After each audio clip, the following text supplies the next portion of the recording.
The Kalighat, Kolkata. On the road to the temple of Kali, cars and auto rickshaws push through crowds of people, between stalls selling sweets and idols and garlands of dried flowers. You can see the white dome at the top of the temple. We're on the trail of a European woman who came here in the 1930s on a kind of spiritual journey. She learned Indian languages, took an Indian name, married a Brahmin, and made India her home. And here it's all offerings and red and gold scarves and garlands of marigolds. But she wasn't on some hippie quest for enlightenment and good hash. In 1945, Savitri Devi came here to the festival of Kali, the blue-skinned Hindu goddess of destruction and rebirth, to heal a broken heart. I took part in the festival like a frantic person. The women smeared their hands and faces with red and purple on that occasion. I smeared myself too. I did what they did.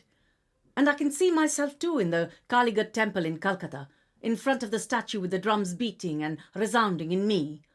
The Nuremberg trial was on at that time. Mother, dark blue mother, avenge them. Avenge them. Avenge them, the martyrs of Nuremberg. Avenge them, the martyrs of Nuremberg. You heard her right, the martyrs of Nuremberg. Savitri was here to mourn the fall of the Third Reich and fortify her faith that National Socialism would rise again. In her fervid imagination and her many books, she wove an elaborate synthesis of Hinduism and Nazism, a new religion that took Hitler as its messiah. She believed that if her Führer had won the war, he could have ended the Kali Yuga, the dark age of Hindu mythology, ushering in a golden Aryan future.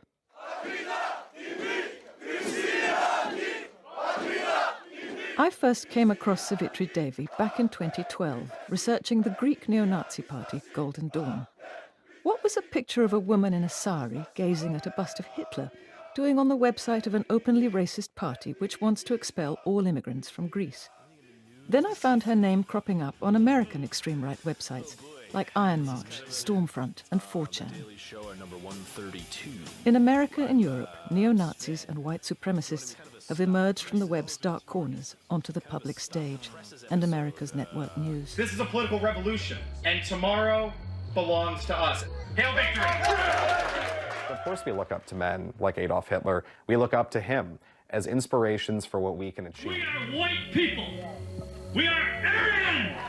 You must destroy the Kali Yuga. Far off, in the distance, I can hear the hoofbeats of the white horse of Kalki, galloping towards the past, climbing back. Hail our people! Hail victory! Hitler, the Kali Yuga, Aryans. It's all tongue-in-cheek, of course, except when it isn't. Back in Kolkata, Savitri's nephew, veteran left-wing journalist Shumanta Banerjee, is worried by echoes of his aunt's views in modern Indian politics. Why is Savitri Devi relevant for India now?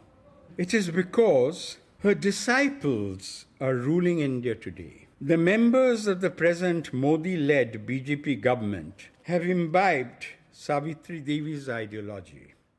Shumanta's talking about Hindu nationalism, the belief that India is an essentially Hindu country, another element of Savitri's faith, and now the official ideology of India's ruling party. The alt-right, neo-Nazis, white supremacists, and Hindu nationalists, their histories all flow together through Savitri Devi's cracked vision. So can she help us understand what animates them now? The greatest living expert on Savitri's work is probably Greg Johnson, curator of the online Savitri Devi archive, publisher of her books in the United States, and editor of the extreme right website Countercurrents, which aims to hasten the dissolution of the Dark Age and preserve essential ideas for the Golden Age to come. Really, she's one of the most fascinating eccentrics of the 20th century, an extraordinarily gifted person in terms of her intellect. Her opinions are totally outside the mainstream. She was one of these people who wouldn't hurt a fly in her day-to-day life, but Literally. would come out with extreme rhetoric. And the way I put it polemically and sort of mockingly is that Savitri loved all God's children except the Jews. Savitri was born Maximiani Portas to an English mother and Greek-Italian father in France in 1905. As a young woman, she was swept up by Greek nationalism and its dream of uniting all Greeks in a single enlarged state. Hitler, she felt, unjustly treated by the victors of World War I, wanted the same for his people. And much more meaning the freedom of Europe, the freedom of the Aryan race. And much more, meaning the freedom of Europe, the freedom of the Aryan race, from any kind of Jewish spiritual overlordship. He's the one who's going to free us from all that. He's my leader too, mein Führer. Mein Führer. A passionate anti-Semite, Savitri became obsessed with the myth of the Aryan race, which Hitler took as his pretext for genocide. These recordings of her were made at her home in Delhi in the 1970s by an associate of the Holocaust denier Ernst Zundel. They've never been broadcast before. Because of the poor quality of the old cassette tapes, we've had an actor voice Savitri's words. I don't believe this mixing up of Christianity and National Socialism. They are incompatible philosophically speaking. One is a Jewish product mixed with a sprinkling of Greek ideas. It's originally Jewish, you can't get out of it. It's originally Jewish, you can't get out of it. First of all, I am a disciple of Adolf Hitler. And if I must have some religious denomination, well, I call myself rather a Hindu than a Christian. I call myself rather a Hindu than a Christian. Savitri travelled to India in the 1930s to look for the pagan world displaced from Europe by Christianity, and was dazzled by the colours and sounds of a Hindu festival celebrating Rama and Sita. For her, the ceremony proved that Hinduism honours the Aryan race above all. I saw this crowd all around the sacred tank. Under the full moon, a violet sky. Beautiful. The crowd of dark people honouring the Aryan conqueror who presented white. Honouring him with praise, with flowers, with a whole ceremony. And I thought, here you are. Non-Aryans in crowds come and worship as a god, an Aryan king of old. That's lovely. I was proud of my race. I was proud of my race. Savitri married a man she thought of as a fellow Aryan, the Indian Brahmin Ashit Mukherjee, and became part of his family. To his nephews, Shumanta and Shamik, she was Savitri Mummy, Auntie Savitri. In 1969, one of my colleagues rang me up at my home and said, Shumantu, there is this peculiar European woman who claims to be your aunt. So I went back to office, and here she was in a sari, saffron border, and with huge swastik rings hanging down from her ears. So I could immediately make out Savitri Mummy. So she said that I heard that you have got married, and that also to a Muslim. So I said, yes, I want to see your wife. So Savitri Mummy took a look at her, and then she brought out from her bag a plastic scale. A ruler. And started measuring my wife's nose. And then after measuring, she turned to me. Yes, she is more Aryan than you. You have made a good choice. We laugh now, but it's not so long since this sort of thing passed for science. The myth of an Aryan race begins in philology. Early travellers to India noticed that Indian and European languages have many words in common. Looking for an origin story for European culture that bypassed the Bible and its Judaic roots, Enlightenment scholars speculated that Europeans and Indians were descended from common ancestors who lived somewhere in the north, and eventually labelled this putative people Aryans. The dream of my life is to integrate. The dream of my life is to integrate Hitlerism into the old Aryan tradition, to show that it is really a resurgence of the original tradition. Not Indian, not European, but Indo-European. It comes from those days when the Aryans were one people near the North Pole. Savitri's fantasy of an Aryan utopia somewhere near the North Pole, presumably before the ice and the polar bears arrived, comes from an early Indian nationalist called Tilak. The word Arya first appears in ancient Sanskrit texts. Historian Romila Thapar has been studying them for more than half a century. The connotation is the person who's to be respected. I get very irritated with people who talk about it as race, because it was really not a racial term in the texts. and it referred very much to people who spoke the Aryan language. Am I right in thinking that it was European scholars or writers who first began to use it in the sense of a race?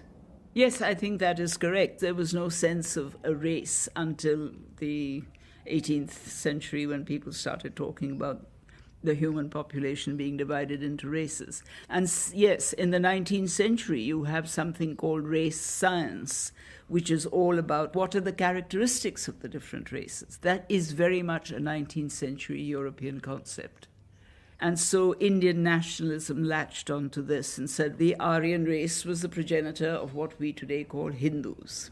So that gives legitimacy to the Hindus as being the people who gave us our civilization. In India, the Aryan myth was especially taken up by Hindu nationalists. The Hindu majority has Aryan ancestors, the others, the minorities, don't. This is essentially a Hindu culture. The Muslims have no role in it. It's a Hindu civilization.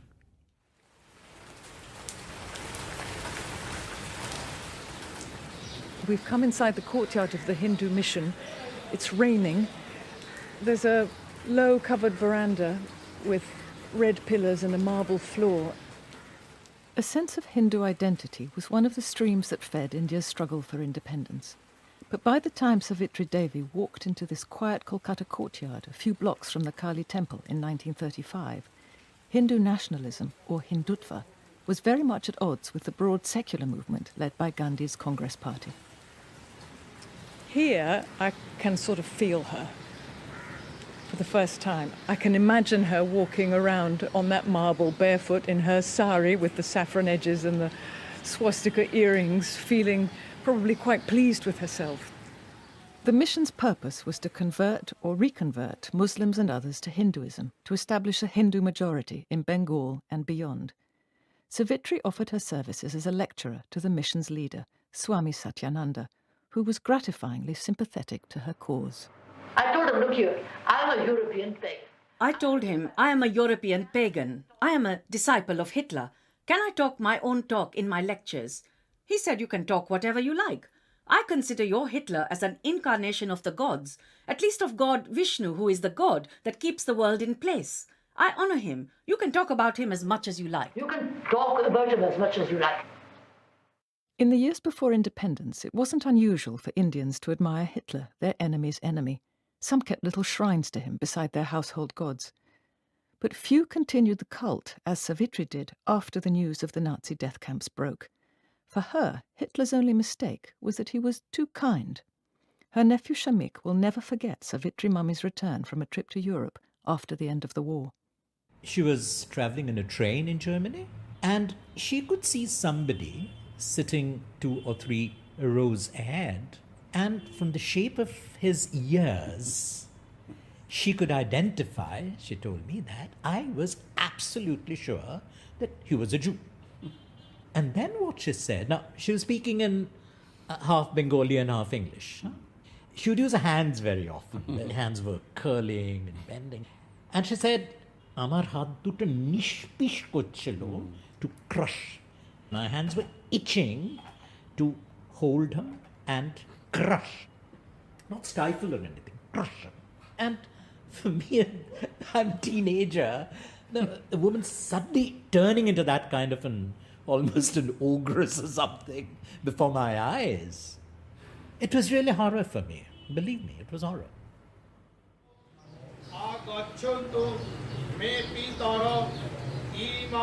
These days, the Hindu mission is a quiet community shrine where people come to offer prayers for their dead. It feels far away from politics. But elsewhere, Hindu nationalism is alive and well. Ever since Savitri's time, Hindutva has been nurtured and promoted by the RSS, or Rashtriya Swayamsevak Sangh, a voluntary organization with a paramilitary bent that spawned a series of political parties. The RSS insist that their India welcomes everyone, as long as they accept Hinduism, not as a religion, but as a way of life.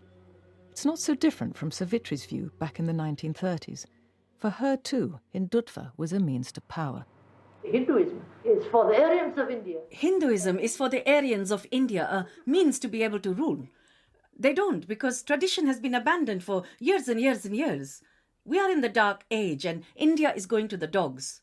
Except a minority who are fighting against time, against the current of time. Against the current of time. Through its latest offspring, Prime Minister Narendra Modi's Bharatiya Janata Party, or BJP, the RSS has finally reversed the current and made it to the corridors of power.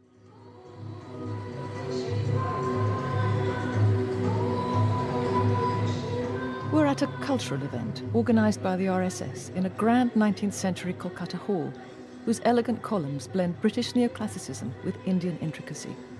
Some 200 people, mostly men, are watching a kitsch performance of traditional dance by women in red lipstick and gold jewellery. If you are a very ancient culture that's lost its power to the upstart civilizations of the West, it's very difficult to reinvent yourself, except by looking in the mirror that the West has held up to you, in the way that the West sees you. And that's what Greece and India have in common. The event is a proud celebration of the day 125 years ago when another Hindutva advocate, Swami Vivekananda, took Chicago by storm with a speech about Hinduism's inclusive tolerance. But this doesn't feel like a very tolerant crowd.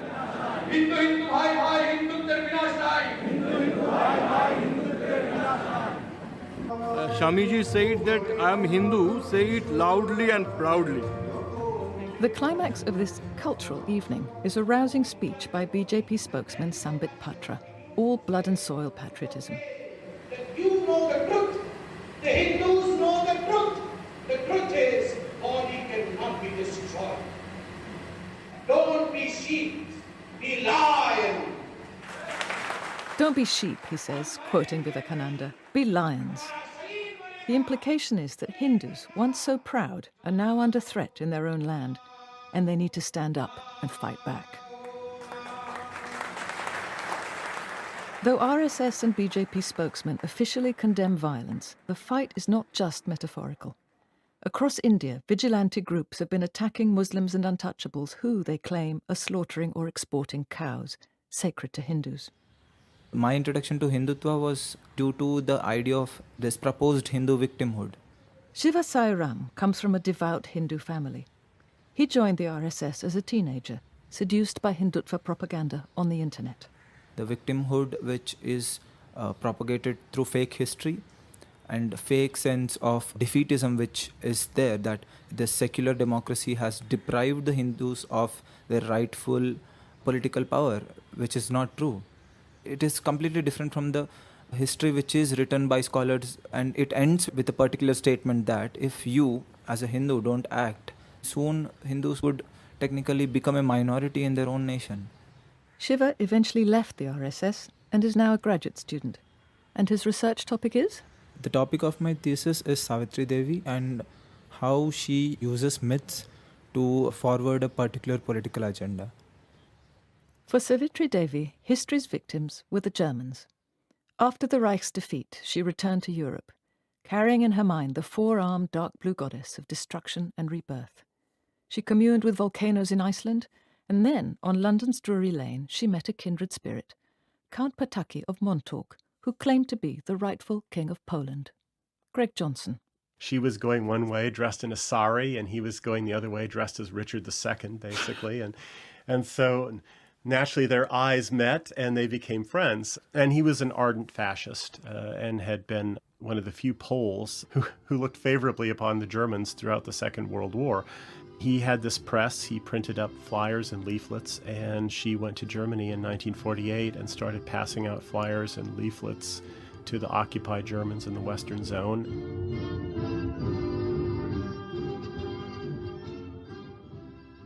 From India to Indianapolis, the far right feeds a sense of wounded pride and victimhood, pumping up real fears with fake news and false history. That history usually posits a lost utopia that's been undermined by Jews or Muslims or dark people or immigrants. And the promise, the ticket to power, is to defeat the threat and make the country great again by winding back the clock. In India, the imagined golden age was before colonisation. BJP MP Swapan Dasgupta. If you look at all the Indian writings which were there in the 19th century and early 20th century, they were concerned with two questions. One is, why were we enslaved? That's the first one. And second one, what do we do to recover our sense of nationhood? And there's a third question too. When did India lose its sovereignty? Did it lose its sovereignty around the 11th century? Or did it lose its sovereignty under the British? Swapan Dasgupta winds back a whole millennium to find his sense of nationhood, all the way back before the Muslim Mughal Empire that lasted centuries and built some of India's great monuments, including the Taj Mahal. Does his search through Indian history take in the Mughal period? No, it doesn't include the Mughal history. Why not? It doesn't include the Mughal history. It includes facets of the Mughal history. It doesn't include the glorification of the Mughal Empire.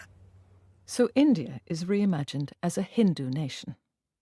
For the American extreme right, the idealized past is the time when white men were firmly in control.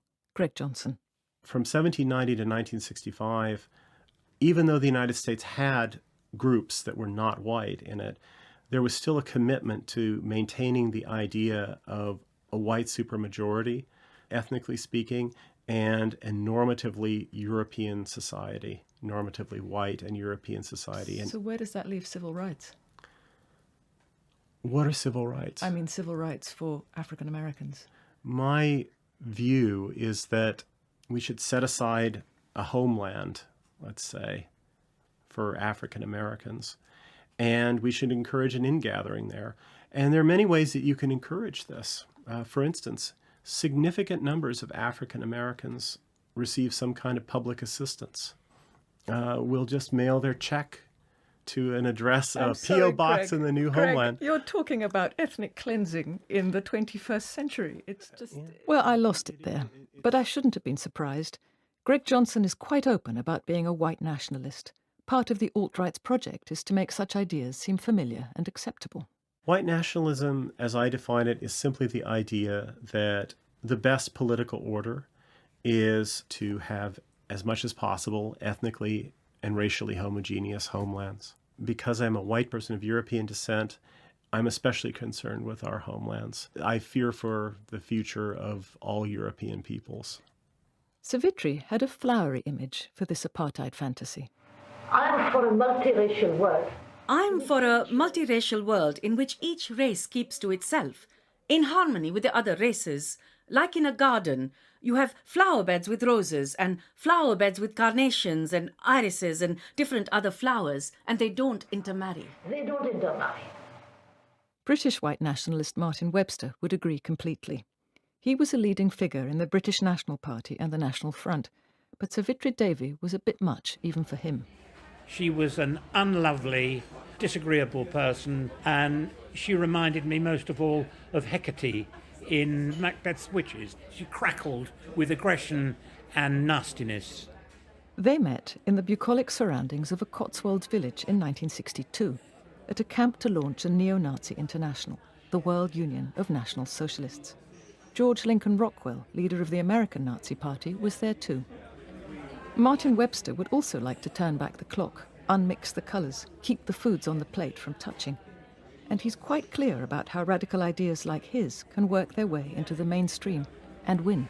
What it is, people want to be racialist, but they are told that racialist is naughty, is wicked, evil, against the tide of history, that we've all got to come together like the Coca-Cola advert. I wish the world could be in perfect harmony with choirs of teenagers, all races singing their little hearts out about this idealism, utter tosh. But that's the moral, psychological atmosphere that's been created by international big business. On the right, international big business is generally code for Jews. They want the white peoples of the earth to be dissolved. So what do they then do instead? They vote for things like Brexit. They vote for people like Trump in order to revolt. It's going to be an incremental process where we reassert ourselves.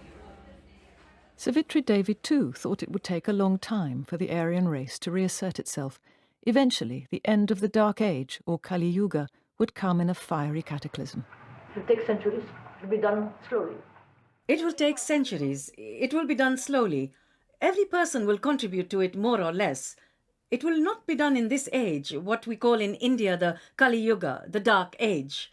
When, after the Third or Fourth World War, I don't know, there will be a new world, fewer people. There will be Aryans and non-Aryans, all right, but the proportion of Aryans and non-Aryans will be better in favour of Aryans. It will be better in favour of the Aryans. After years of wandering and a spell in a British prison, Savitri Devi came home to spend her later years in India. Her neighbours had no idea about her Nazi predilections and apocalyptic fantasies. Neelu Jaggi, her landlady's daughter, remembers her as the lonely Billy Valley lady, the eccentric European woman obsessed with cats. She was very traditional in the sense that she wore all the Hindu jewelry. She was very fond of wearing gold.